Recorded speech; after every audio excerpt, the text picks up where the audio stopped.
It's been called the first postmodern building. Its architect thumbed his nose at modernism's strict rules. Why? What was wrong with them? I don't know, it's just that I'm kind of a pervert. Modernist buildings had entire walls of windows. But you'd never have a wall with a window in it. Modernists frowned upon frivolous decoration. And this house has the kind of wood elements on it. And he heard modern architect Marcel Breuer say, you should never paint a house green. And so I immediately said, I'm going home and painting that house green. Robert Venturi sparked a big debate with this little house on the edge of Philadelphia, which he designed for his elderly mother. Like her son, Vanna Venturi wasn't afraid to go against the grain. She was this combination of socialist and pacifist. And she refused to send you to public school. That's right, because she was afraid I'd have to pledge allegiance to the flag. In other words, she was an ideal client for a house that would challenge the modernist establishment. She just sort of left it up to me. Robert Venturi's problem with modernists was that they tried to meet the complicated needs of our society with grand schemes and rigid rules. The result, he felt, was bland architecture that people had trouble connecting with. Mies van der Rohe famously declared, "Less is more." Venturi shot back, "Less is a bore." He said, why should we be reducing architecture to this pure, simple, minimalist object? But Robert Venturi's manifesto against modernism didn't come easily. For 4 years, he designed and redesigned the house. He started designing it when we met. I met him in 1960. His future wife and collaborator found he was always disappearing to work on his mom's house. Then every now and then I wouldn't see him for about a month, and I thought, look, this is a very interesting person. In particular, he labored over the unusually tall chimney, which he says was an obscene gesture directed at the establishment. The chimney was a bit doing this. The completed house looks vaguely familiar, even if you've never seen it before. That's because Venturi borrowed familiar elements that have been used by home builders throughout history. Instead of an abstract modernist box, this house looks like a child's drawing of a house. I think that's a nice thing to say, an appropriate thing to say, because I wanted it to be a kind of fundamental, symbolic, generic house. But as you get closer, you discover that what looks like a huge chimney from afar can't possibly be real, because it has windows. Through them, you see stairs, not smoke. And what appears to be a gable roof has the real roof hiding behind it, along with the real chimney. So what you're saying is this is really a facade, right? Yes, it's very much a facade. Billboard. It's like a billboard. It's like a billboard, that's right. Walking in the door, you discover the real house behind the billboard. Can you explain to me what's going on here? Why? In the living room, an oversized fireplace jockeys for position with a stairway. The stairs at first widen, but then they narrow to squeeze around the real chimney. It's an illogical stair. You said it's illogical? It's an illogical stair because it gets wider as you go up. Really, this clashing of things is the emotional center of this building. And then there's this stairway that leads to nowhere. The idea here is that while modernists fought so hard to create order, this house recognizes awkwardness and confusion. It embraces complexity and contradiction. That, by the way, was the title of Venturi's influential book. So Venturi might say it's important for there to be that contradiction, that the building should always come around and surprise you, and that the idea that an architect has the capacity to come up with a perfect ideal form is a flawed idea. And the architecture world took notice. Not long after Vanna Venturi moved in, visitors started showing up on her doorstep by the busload. I think she enjoyed it. And she could sit and give a seminar at this table. And telling them stories about her son when he was a little boy and all that, and I was another. Soon, Mrs. Venturi's little house became a source of inspiration for thousands of architects. Postmodernism, as it became known, started showing up everywhere, from skyscrapers to strip malls. Many real estate developers simply saw it as a cheap and easy way to brand their buildings by slapping historical references on a billboard-like facade. And so just as the world is plastered with examples of bad modern architecture, well, guess what? There are thousands of examples of postmodern architecture that's just as bad. God-awful wedding cake imitation of history made to look quasi-historical, or worse, abstracted into some kind of cartoon version of history. I wasn't trying to be postmodern. Starting a movement was never on Robert Venturi's agenda. Don't trust an architect who's trying to start a movement.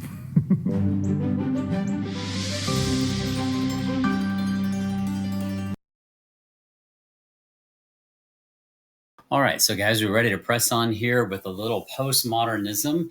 I just want to go back to the timeline that I showed you at the beginning of today's activities and just emphasize that this is where we see the break from the traditional past. By the 1970s, the process of minimalism and modernism has been refined to just the bare essentials. It's becoming a bit formulaic, a bit ill-fitting, a bit esoteric, if you will, and people are really clamoring for something to look at, something that's basically in sync with the whimsy of everyday modern American life. In the 1970s, the 1980s, you really had this movement that pushed back against this idea of simplification. And what you're going to see is adornment in architecture or embellishment makes kind of a return. It is a pendulum swing, right? We see a lot of ideas over here, and let me use my pointer here, laser pointer. Lots of different ideas about how you use new industrial methods and materials. In the beginning, it's refined down to like a simple box by the era of the modernist period. Postmodernism, we see the break, so that's really where I want you to break it in your minds. Postmodernism emerges, and then the early 21st century, we're going to see deconstructivism. So the thing that we really need to focus on here, you saw in the video just now, less is more is the thinking of Le Corbusier, Mies van der Rohe, and his contemporaries. But for that, you get the answer back or pushback from Philip and Johnson, Philip Venturi that we're talking about, that less is a bore. It's just simply boring. So the idea is to give people something they can relate to, something they can look at in terms of adornment and embellishment. That's exactly what's going on with things like pop art. That's going on in neo-realism that you're seeing in the 1970s. These are all movements that are going on in the art world. Architecture is kind of moving along at the same pace. So I love that that's happening. Here is the image from the College Board image set, and I just want to highlight a few key features that harken back to neoclassicism. If you guys can see here, these little flat portions here, those are facades that look like Tuscan order columns, right? Some of them are three-dimensional and thick, but some of them are bisected randomly. Others only show up in like a half view. So you have like, references to a classical past being incorporated here, not as structural components really, but more as design elements, and they create a false facade. Here you guys can see the indication of what looks like a round arch or barrel vault. There's no vault behind this little picture. It's basically going to be a decorated box. So this is in keeping with Venturi's idea of the decorated shed, that you provide a facade that has nothing to do with what the structure of the house is actually going to be behind. It's whimsical and sometimes illogical, as you heard Denise Scott Brown, his wife, say in the video. So it really kind of puts everything back on the table in the way that you design and decorate space. So some of his contemporaries I wanted to show you. This is Charles Moore and his pretty postmodern idea of Piazza d'Italia. That's what it's called. It's an Italian piazza in New Orleans that's basically now part, I think, of the Harrah's casino complex. But it was designed basically on the order of old Roman piazzas that feature fountains and architectural motifs. They're not structural at all. What's holding this thing together is the reinforced concrete. But you see decorative applications of things like Corinthian columns, You see friezes, some of them, looking like they're speaking Latin, right? Some of the elements have been kind of cheapened by adding, silver embellishments, but this is just a playful kind of jab in the face of architecture. So it's meant to be something that is entertainment and fun. It's also supposed to incorporate neon light. So here it is at night. You can see that this is just a playful interpretation of what the role of architecture is supposed to be. Basically, if we move forward, you have some other postmodernists who typically show up in art history at this time. Michael Graves here with his Portland building.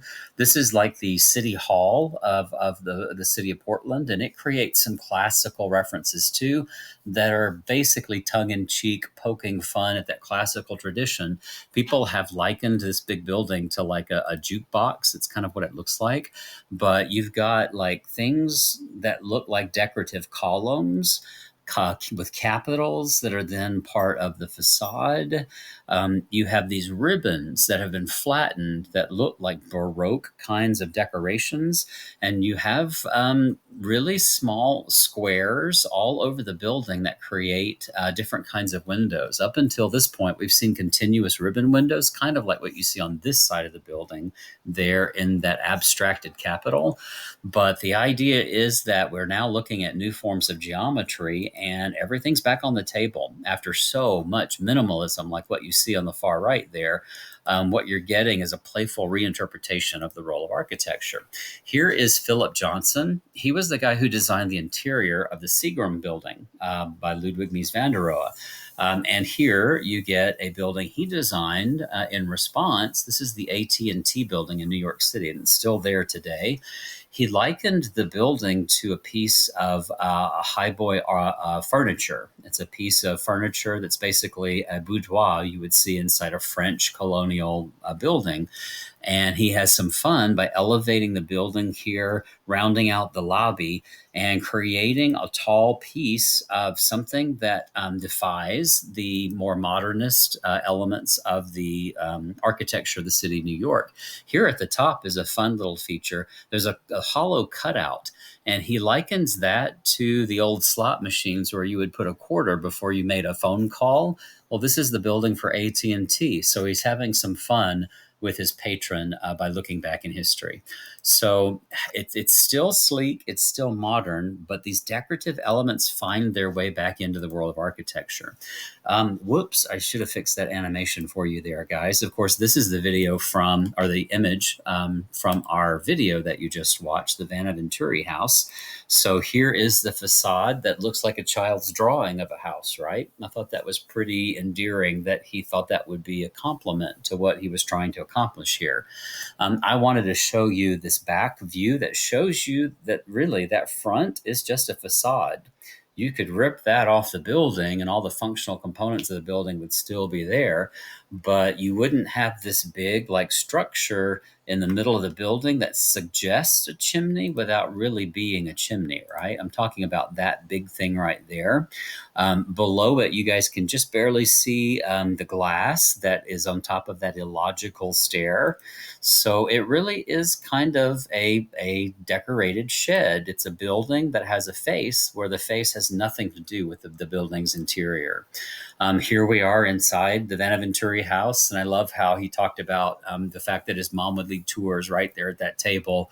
How embarrassing. But there you can see a widening stair that goes up to the second story, but there's no room for that stair to go up to. It's kind of a focal point of the house for gathering and reading, and it creates an interesting space that seems a bit illogical for the time.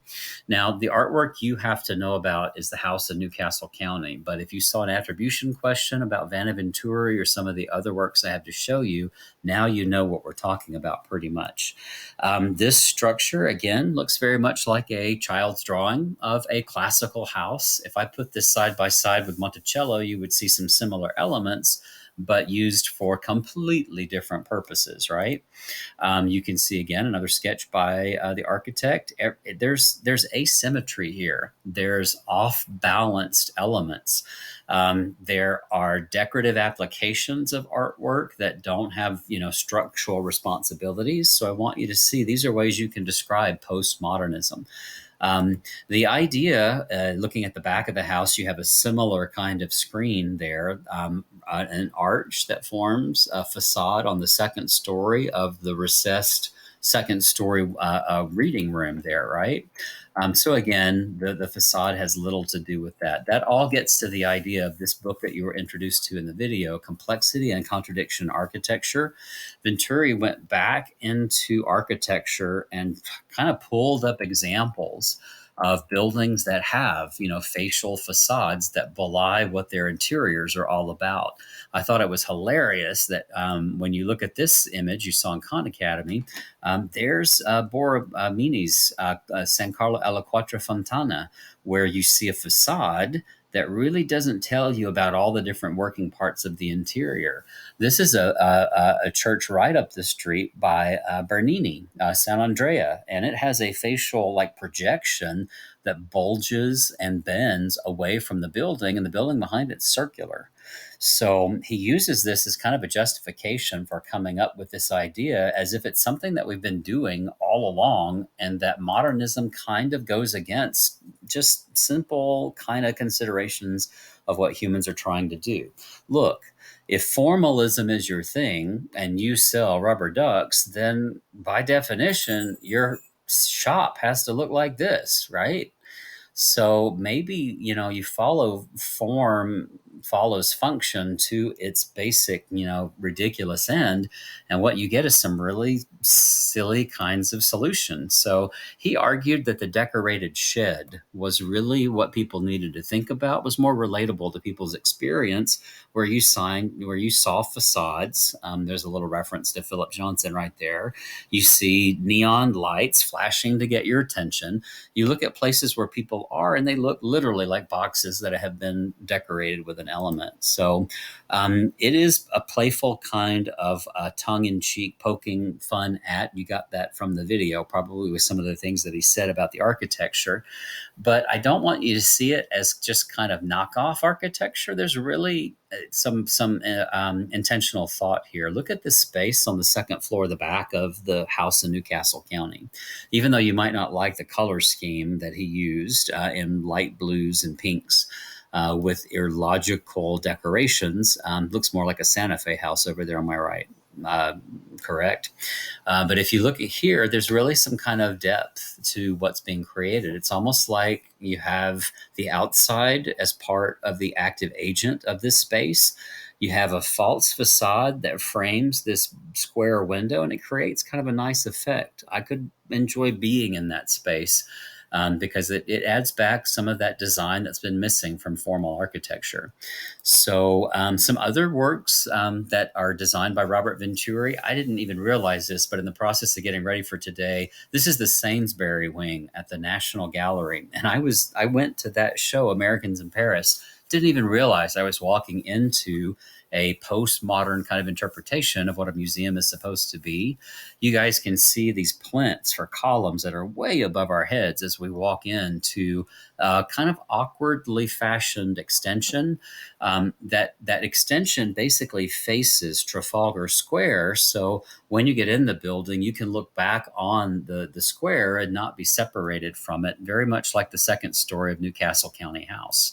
Inside the staircase, you're going to see that plinths have been placed along the staircase for artworks that can be exhibited right on top of them. So you're engaging artwork right from the minute you walk in. There are arches above that connect the three galleries that are part of the same Sainsbury wing. But those arches are not functional. They're decorative, as are the plinths that hold up the staircase artwork. So similar kind of thinking about how you might reinterpret a museum as being postmodern. Same thing was done for the Seattle Museum of Art. And what you see here is literally a billboard, right, that says and screams, museum, museum, almost like you're looking at something from Las Vegas.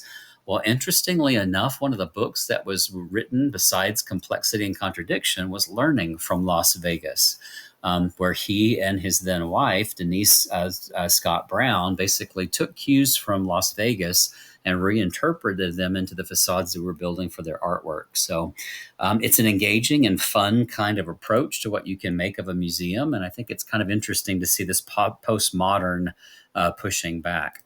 Of course, you guys saw in the video that just like there's like gobs of bad modernism, there's gobs of bad postmodernism too. So we really have to kind of look at it as the ideas emerge to see what the value they bring to the table. You're going to see architects pick up this idea and move on to the idea of deconstructivism. Architects like Frank Gehry, for example, they'll take this box, which is basically a decorated shed, and begin to deconstruct it in a variety of different ways. So Robert Venturi provides an important link between the formal modernism of, say, something like the Seagram's building and where we're headed next, which is going to be Frank Gehry. So I'll leave it there for now, guys, and we will come back to deconstructivism.